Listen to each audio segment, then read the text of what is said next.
chairman of the Amadeus Institute and the founder, and he's the architect of every year's forum, from one success year after year.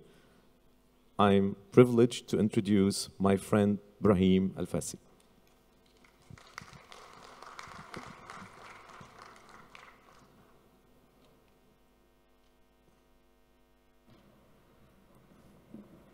Thank you, Mouafaq. Bismillahirrahmanirrahim. Monsieur le Président, Monsieur le Premier ministre, cher Laurent, cher ami, Monsieur le Président de la région Tanger-Tétouan-Hoceima, Monsieur le Wali de la région Tanger-Tétouan-Hoceima, Excellences, Mesdames et Messieurs les ministres, Mesdames et Messieurs les ambassadeurs, très chers amis, Tanger, ville à la confluence de l'Afrique et de l'Europe, de la Méditerranée et de l'Atlantique, ville riche de son histoire diplomatique, le président de la région en a parlé, de son brassage culturel, de son patrimoine international, nous accueille encore une fois pour la 9e édition du forum MedDays. C'est avec un immense plaisir que je vous souhaite la bienvenue à toutes et à tous et vous remercie chaleureusement d'être venus des 4 coins du monde, une nouvelle fois, enrichir cette communauté, désormais la vôtre, d'échanges et de partage. Tanger va voir se dérouler donc une nouvelle fois, pendant 4 jours, des travaux, débats et réflexions de dirigeants gouvernementaux, décideurs politiques, opérateurs économiques et représentants d'organisations internationales autour du thème de la fragmentation à la durabilité, révolutionner les paradigmes. Plus que jamais, les MedDays seront cette année un véritable forum de travail et de réflexion. Mesdames et messieurs, avec les chocs politiques qui ne cessent de secouer l'actualité, avec un climat géopolitique incertain, avec des foyers d'instabilité importants à notre voisinage immédiat, avec une reprise économique qui se fait attendre, le monde a en effet besoin aujourd'hui plus que jamais de nouveaux paradigmes pour assurer la paix, la stabilité et un développement durable. La Syrie, l'Irak, la Libye, le Sahel, le Yémen, sans oublier la question palestinienne, sont aujourd'hui le théâtre de conflits majeurs aux conséquences humanitaires et migratoires lourdes.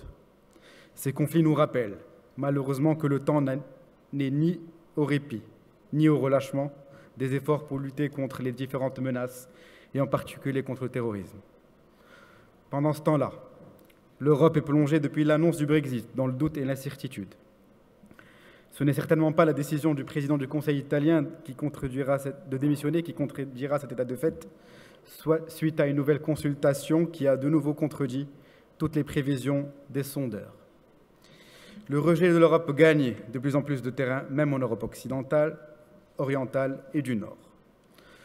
Sans une profonde refonte de l'Union européenne, de l'amélioration de son fonctionnement et de sa lisibilité pour les populations, l'effet domino sera rédhibitoire. Il ne faut pas s'y méprendre.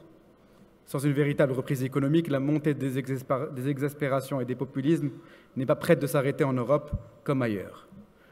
La Méditerranée et les pays du voisinage européen vont en subir implacablement les conséquences. La politique européenne de voisinage, qui n'a jamais pu ou su répondre aux objectifs qui lui ont été assignés.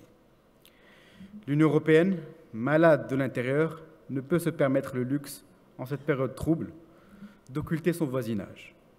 La refonte de la politique européenne de voisinage doit être une priorité dans la reconstruction d'une Europe forte. Mesdames, Messieurs, l'élection de Donald Trump va également bouleverser la donne sur le plan géopolitique. L'histoire du XXe siècle est là pour nous rappeler que l'isolationnisme des États-Unis et le repli sur eux-mêmes de la première puissance mondiale n'a jamais été salutaire.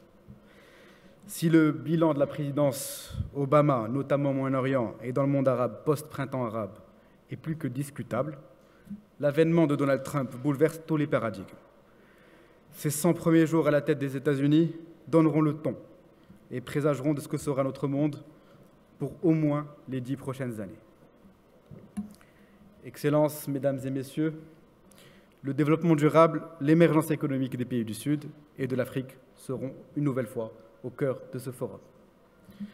Le Maroc, à la faveur du leadership et de la vision de Sa Majesté le roi Mohammed VI, que Dieu l'assiste, a inscrit le progrès social et économique dans une logique durable pour atteindre les objectifs d'un développement humain équilibré et inclusif. Comme vous le savez, le mois dernier s'est tenue à Marrakech la COP22, en présence de plus de 15 000 délégués internationaux représentant 196 États parties. Et plus de 70 chefs d'État et de gouvernement ont participé à cette COP, faisant de cette COP la deuxième de l'histoire après celle de Paris et avant celle de Copenhague en termes de présence de leaders internationaux. Sur le fond, la COP22 restera comme celle de l'action et de l'Afrique. Les différentes journées thématiques ont permis de multiplier les initiatives, notamment en matière de finances vertes, de transport durable, de protection des océans, d'agriculture et de développement des énergies renouvelables. Le partenariat pour l'action climatique globale lancé à Marrakech permettra, comme précisé dans la proclamation de Marrakech, de favoriser l'entrée en vigueur de l'accord de Paris, et ce bien avant l'échéance fixée de 2020, tout en accompagnant les pays les plus vulnérables dans leurs efforts en matière d'adaptation. Le premier sommet africain de l'action, organisé en marge de la COP22, aura quant à lui permis, pour la première fois, de rassembler et d'unir, à l'initiative de Sa Majesté le roi Mohammed VI, l'ensemble des pays africains, avec les principaux partenaires du continent, à travers la création d'une plateforme pérenne qui a pour mission de favoriser la coémergence, de financer et d'accompagner le développement durable, ainsi que de renforcer la résilience du continent face aux défis des changements climatiques. Le Forum Meddays sera l'occasion de tirer les premiers enseignements de la COP22 et de faire des recommandations adressées à la présidence marocaine de la COP, notamment pour favoriser la mise en œuvre des nouvelles initiatives africaines ambitieuses lancées à Marrakech, dont notamment l'initiative africaine pour l'adaptation, l'initiative pour l'adaptation de l'agriculture africaine et l'initiative africaine pour les énergies renouvelables. Excellences, Mesdames et Messieurs, le Maroc, grâce au leadership royal, prône la coémergence. Il s'agit, et je l'ai rappelé l'année dernière depuis cette même tribune, d'un processus par lequel deux ou plusieurs pays, grâce aux liens qui les unissent, combinent leurs forces et atouts respectifs, puis développent et mettent en œuvre de manière équilibrée des stratégies communes en vue de réussir leurs objectifs partagés d'émergence. Au lieu de s'inscrire dans une conception concurrentielle et égocentrique, la coémergence est une approche vertueuse et inclusive du développement économique avec un schéma gagnant-gagnant. Il s'agit là d'une réponse efficace au risque de fragmentation. Les multiples tournées et visites royales en Afrique s'inscrivent dans cette démarche. À l'heure où je vous parle, Sa Majesté le Roi Mohammed VI poursuit une tournée africaine historique à étapes multiples, entamée au Rwanda il y a plusieurs semaines.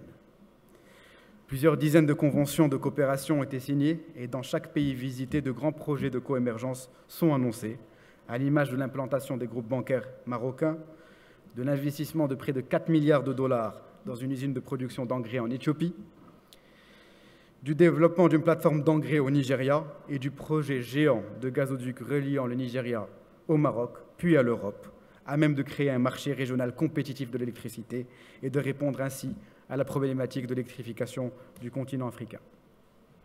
Le Forum Meddays est fier d'avoir modestement contribué ces dernières années au développement des relations de coopération et d'amitié entre le Maroc et les pays de l'Afrique de l'Est. Nous avons été honorés l'année dernière de recevoir le président Paul Kagame, président du Rwanda. Nous sommes honorés aujourd'hui de recevoir des représentants du Kenya, du Rwanda, de la Tanzanie, avec lesquels nous partageons désormais une communauté de destin.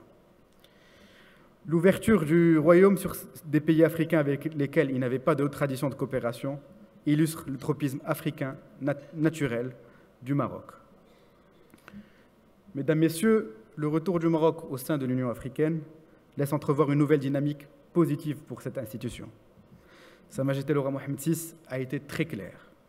Le retour du royaume dans sa famille institutionnelle intervient dans un contexte où le Maroc, acteur africain de premier plan reconnu par tous, peut contribuer efficacement, mais humblement, à l'évolution positive de cette organisation panafricaine. Il faut avoir à l'esprit, comme l'a souligné le souverain dans son message adressé à l'organisation panafricaine, que le royaume ne revient pas à l'UA en étant demandeur, mais en étant demandé. Loin d'être isolé en Afrique, le Maroc a fait de son continent d'appartenance une option stratégique. L'Afrique est au cœur de la politique étrangère et de l'action internationale du Maroc qui prône l'afro-optimisme. Cependant, aujourd'hui, il faut également relever un fait. Le succès du Maroc en Afrique et le bien fondé de sa démarche dérangent certains qui n'ont rien à offrir au continent, et ce malgré l'organisation très récemment, à la va-vite, d'un forum économique africain. Par ailleurs, comment ne pas regretter, et le mot est faible, qu'une organisation telle que l'Union africaine continue d'être prise en otage par la seule volonté outrancière d'une présidente de la commission de l'UA en fin de parcours qui souhaite empêcher le plus longtemps possible le retour légitime du Maroc, et ce, en violation de l'article 29 de l'acte constitutif de l'organisation. Ceux qui tentent de faire croire que le retour du Maroc créera la division se trompent lourdement. Le retour du Maroc à l'Union africaine, fort du soutien de l'écrasante majorité des pays africains, est irréversible. La dynamique est en marche. Ce ne sont pas des gadgets juridiques tombés du ciel qui feront changer la donne. D'autant plus que le Royaume n'a pas attendu ce retour formel pour agir concrètement en faveur du développement et de la stabilisation du continent. Mesdames et messieurs, permettez-moi pour conclure mon propos de remercier humblement, en votre nom et au nom de l'équipe de l'Institut Amadeus, Sa Majesté le Roi Mohammed VI, que Dieu l'assiste, d'avoir honoré une nouvelle fois les Middays de sa haute bienveillance et de son haut patronage. Je remercie également les autorités de la ville de Tanger, de la région, les sponsors et toutes les personnes mobilisées, comme chaque année, pour la tenue dans les meilleures conditions de ce forum. Mesdames, Messieurs, faisons une nouvelle fois le pari de l'intelligence collective. Je vous remercie. Thank you, Ibrahim. Thank you.